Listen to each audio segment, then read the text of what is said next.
Assalamualaikum warahmatullahi wabarakatuh. Perkenalkan, nama saya Muhammad Ilyas dengan NIM 2409045. Saya di sini sebagai product owner dalam tim proyek web management tugas.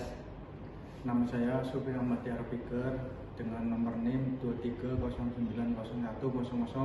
Peran saya di sini sebagai Scrum Master. Dan nama saya Muhammad Zain Elafi dengan NIM 2409004. Peran saya sebagai developer. Kami di sini akan mempresentasikan proyek kami dalam sebuah video berikut.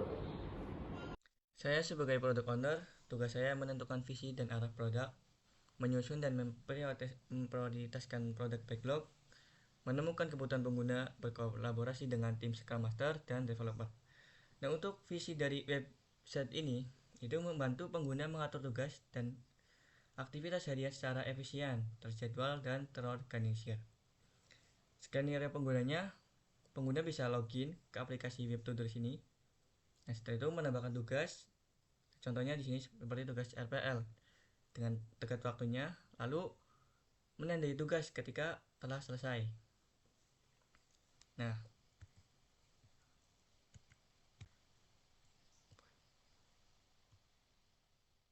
selanjutnya itu saya menyusun produk backlog ke dalam 6 epic utama yang berisikan landing page, autentikasi, manajemen tugas, statistik, kalender, dan akun.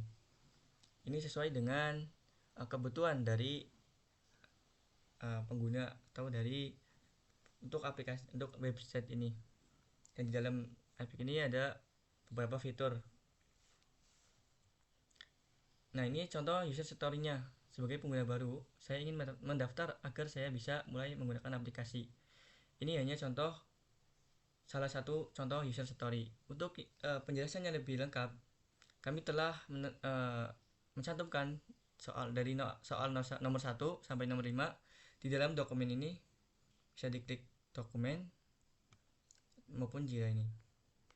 Nah, saya sebagai product owner juga menentukan sprint goal dan sprint retrospektif.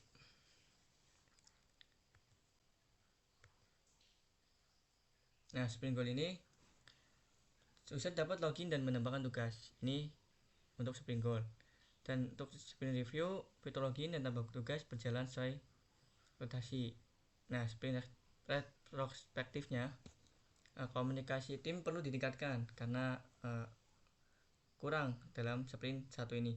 Dokumentasi backlog dan user story perlu diperjelas sejak awal. Nah, untuk akan fokus pada fitur notifikasi dan statistik di sprint berikutnya, di sprint 2. Nah, sprint 2 setelah dicantumkan di dokumen untuk yang lebih lengkapnya. Selanjutnya akan dijelaskan oleh teman saya. Saya sebagai Scrum Master memastikan tim mengimplementasikan Scrum dengan benar selama pengembangan aplikasi, menjadwalkan dan memfasilitasi sprint planning, daily Scrum, sprint review, dan retrospect, menghapus hambatan non-teknis yang menghambat produktivitas tim seperti miskomunikasi, penundaan approval atau kebutuhan eksternal, mendorong kolaborasi tim yang sehat dan agile mindset, mengawasi progres sprint dan menjaga komitmen sprint goal tercapai tepat waktu. Detail sprint 1 durasi 1 minggu, sprint goal user dapat login, menambahkan tugas, item diprioritaskan, login, tambah tugas, dashboard awal, sprint review, fitur login dan tambah tugas berjalan sesuai ekspektasi, sprint retrospektif, catatan PO, komunikasi tim perlu ditingkatkan, dokumentasi, backlog, dan user story perlu diperjelas sejak awal, akan fokus pada fitur notifikasi dan status sprint berikutnya. Dan yang di Jira saya membuat 2 sprint. Yang pertama, sprint 1 ada Epic Land Back, autentikasi, dan manajemen tugas. Lalu ke dashboard.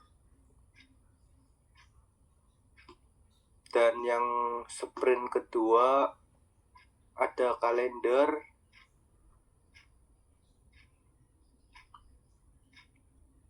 dan akun, serta tampilan. Selanjutnya akan dijelaskan oleh Zaim. Saya sebagai developer, yaitu peran saya adalah mengimplementasikan fitur dari user story, lalu melakukan testing, unit test, dan integrasi. Lalu yang ketiga, berkolaborasi saat sprint planning dan review.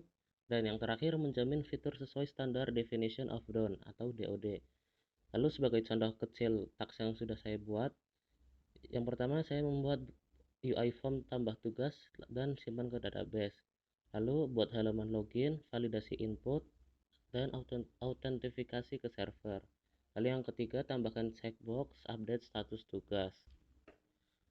Lalu untuk definition of done-nya sendiri, yaitu yang pertama adalah kode berhasil dijalankan tanpa error di environment development dan staging, dan semua fitur telah diuji baik lewat manual testing atau automate testing sederhana. Dan yang ketiga, sudah ditinjau oleh sprint review. Lalu untuk hasil projectnya, kita langsung masuk ke website kita.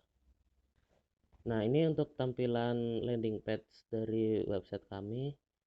Jadi yang pertama ini ada hero section, lalu bisa di scroll ke bawah sedikit. Nah, di sini kami sedikit menjelaskan fitur-fitur utama yang kami punya, lalu bisa langsung di scroll. Nah, ada testimoni dari misal dari pengguna kita gitu. Lalu yang paling terakhir itu ada ajakan untuk kita mulai menggunakan website kita atau yang dinamakan dengan CTA section. Nah, setelah itu kita langsung coba masuk ke dashboard kita.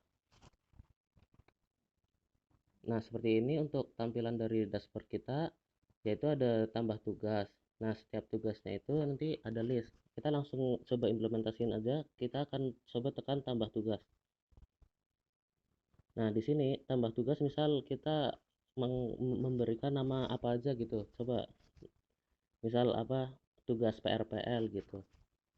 Nah, lalu kita bisa pilih listnya, dimana listnya itu tergantung kita mau masuk ke dalam kategori personal, kategori work. Nah, di situ kita sudah sediain, kita tinggal pilih saja. Lalu untuk setting batas tenggat waktunya atau deadline-nya juga kita bisa coba itu berikan dulu tenggat waktunya. Nah, misal tanggal segitu, kita langsung tekan tombol add text saja. Nah, bisa dilihat tugas-tugasnya yang tadi sudah kita buat itu sudah masuk ke dashboard kita. Nah, lalu kita langsung masuk aja ke bagian kalender, bisa dilihat. Nah, seperti itu tampilan kalendernya. Lalu kita ke bagian template. Nah, jadi di situ template kita sudah sediakan juga. Mungkin bisa dilihat di bagian template public. Nah, seperti itu. Jadi nanti kita bisa menggunakan template secara langsung ya. Dan lalu untuk terakhir di bagian pengaturan. Nah, di pengaturan ini lalu pada bagian tampilan kita bisa setting. Coba ke bagian tampilan. Nah, kita di bagian tampilan ini kita bisa setting mau tampilan gelap atau terang. Nah, kurang lebih seperti itu dari tampilan website kita. Untuk selengkapnya mungkin bisa diklik saja link yang ada di PPT. Sekian dari saya, terima kasih. Cukup sekian video presentasi dari kami. Kurang lebihnya mohon maaf, bila ada kata-kata yang kurang enak didengar mohon dimaafkan. Cukup sekian. Wassalamualaikum warahmatullahi wabarakatuh.